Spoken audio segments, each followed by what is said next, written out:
Hi guys! Today I have a tutorial for you. I have talked about here before that I tend to not tea dye or coffee dye my papers, and that's mostly because my journals, generally speaking, I want to be long lasting and something that you can put photos and other keepsakes in and all of that. And to be able to do that, I try to keep things to, archival standards. So I don't use coffee and tea dye.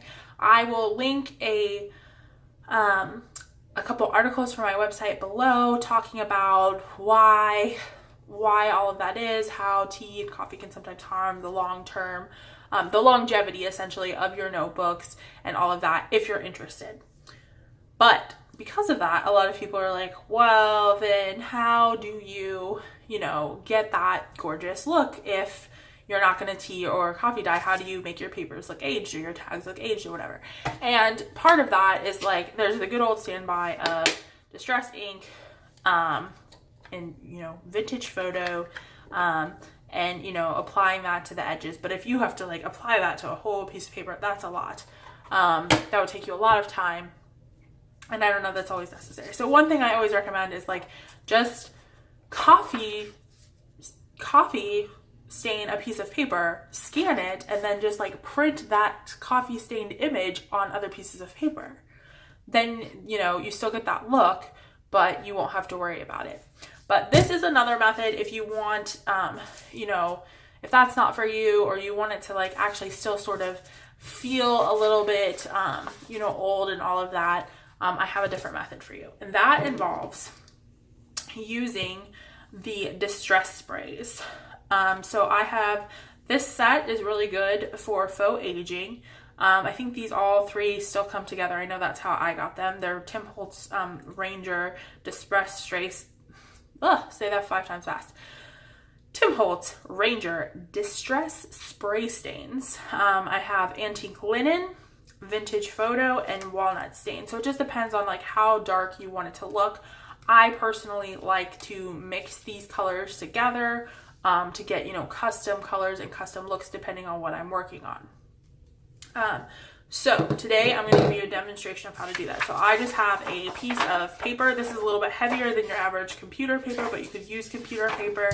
I also have a piece of parchment paper. You could also use wax paper. You just want something, you don't want a paper on the bottom that's going to absorb. You want something that's going to repel your inks because of the way we're going to do this. So then you just take your inks. I think for the purpose of this first demonstration I'm going to do here, we're going to use a vintage photo, and then you just spray this all over your wax paper, however you want. Then you can take the vintage linen, antique linen, vintage photo, antique linen. There's a difference there. Let's make sure we recognize that. And you spray it all over. And then you can kind of get the patterns you want in there. And then you take your piece of paper and whatever side you want to dye, so say you have an image or something up here and this is the side you want to get, you take that and you put that face down and then just run your finger over this just to make sure that you're picking up dye everywhere. And then if you're like me, you'll stick your fingers in it. That's okay, because we're going to get the back side here in a minute too. Like so. And then you will get this on this side. Then you can flip it over and do the other side.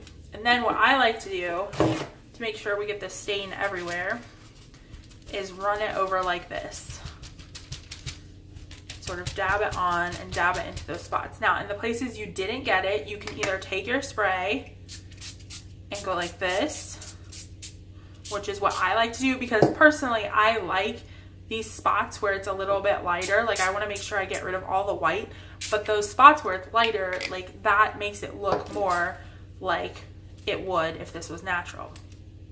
And then you just want to lightly take up some of that extra. Let's see how our back side is doing.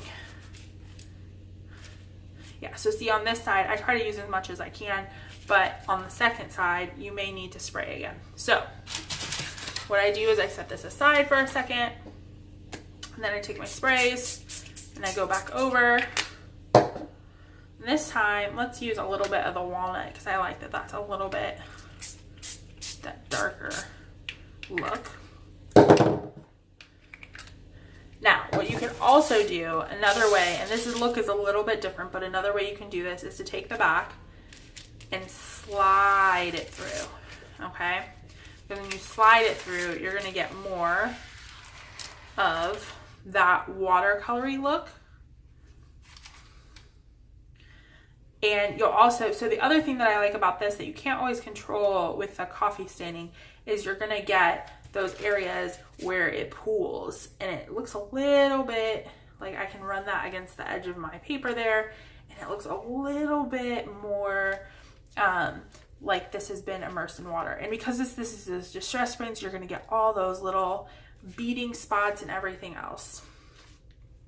And there's the back. So I then set this onto a piece of paper and I let that dry. All right, so then let's do it with a tag. This is one of my tags. I just printed this out on a piece of like computer paper. And this is one of the tags out of my resource library. If you guys are interested in my resource library, you can get things like this for free there. I'll put a link to that below.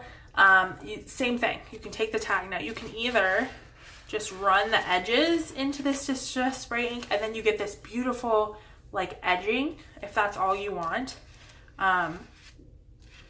Which I like to do sometimes, see like that.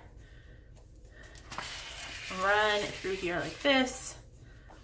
And run it through here like this. So the reason why I like to do this sometimes is because, don't get me wrong, I love my Distress Oxide, but this is really fast and it just gives you a different look. Like you have that little bit of a harsher edge, you know, than you would with the Distress Oxide where it's very like faded in and it looks really nice. And then you just take this and you set it aside and then you just let that dry. Now, this method, let's see, I've got another piece of paper here. You can do the same thing. I just have a whole bunch of pages with me when I do this. I just make sure I have a whole bunch of paper on hand so that all this extra ink, I don't want to waste any of it. And then I just take my sprays and I spray over the top.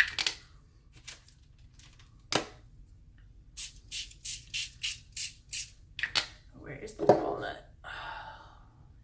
Nope, that's vintage photo. Okay, here's a little bit of the walnut. And like, see how they sort of just come out on each other? Now, the other thing you can do that is super, super cool is you can take a little bit of colored ink. So I also have spray stain in colors. And this one is Mermaid Lagoon. And you can add a little bit of color into the mix. Like, isn't that pretty? Like, I love that. And then again, because it's distress spray inks, you're gonna get all those little like dots and stuff. Oh, it's so pretty. Okay. Now, what I will say, I'm just gonna be straight with you guys here.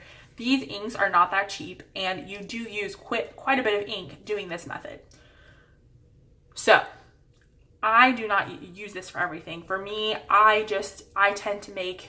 tend to take a coffee stain a piece of paper, I scan the image and I use that image. I do like 5 or 6 different ones, so you don't have this exact same texture and pattern on every page, but that's what I do. Just because that's easier and it's more economical to do that than to use these inks on every single one. However, if you have like a specific piece of paper or there's just something you just really want that more authentic look to it or whatever, then absolutely try this method. It is beautiful, it is gorgeous, and like I said, when you can use colors and stuff with it, it just makes it that much better. And like the way these inks, you can just sort of keep running it around like this, and you get really beautiful patterns in there. And then the other thing you can do, again, like we did with the first one, you can take this and sort of dab off the excess. If you don't want it to get super dark, you can just dab off the excess. If you want it darker, just leave that ink on there, just set it aside and let it dry like that. It's not beautiful and so easy. And I actually think this is easier than like using watercolors. That's another method you can use. You can use watercolors to dye your papers. You know, just make a bath of watercolor, put a whole bunch of get the kinds that come in the squeeze tubes, put a bunch of the brown one in there, and dip your paper in that and let that dry. That'll give you a very similar look too. So there are lots of different methods for being able to get this sort of coffee stained look without having to actually coffee stain your papers. There's that method. And then over here, I'm gonna bring this guy back. He is already starting to dry. Isn't that pretty? And you see all those different like layers and colors in there. And like some of it shows through and some of it doesn't. And this is gonna look really gorgeous when it dries. Now, if you want the crinkle effect on your paper, just while it's drying, just scrunch it up. Just crinkle it up and you will get that crinkle effect that you like when you do tea dye. I don't want that with this one, so I'm not gonna do that, but you can absolutely do that. And then our tag over here is already drying. So you see what I'm saying about that? So you kind of get, and you can also get like tide, we call them tide lines in the museum world, but you can get tide lines along the edges that just look like this has been just sitting for a really long time aging. All right, well, I hope you guys enjoyed that. If there's any other tutorials you guys want to see, let me know in the comments below. I am happy to help.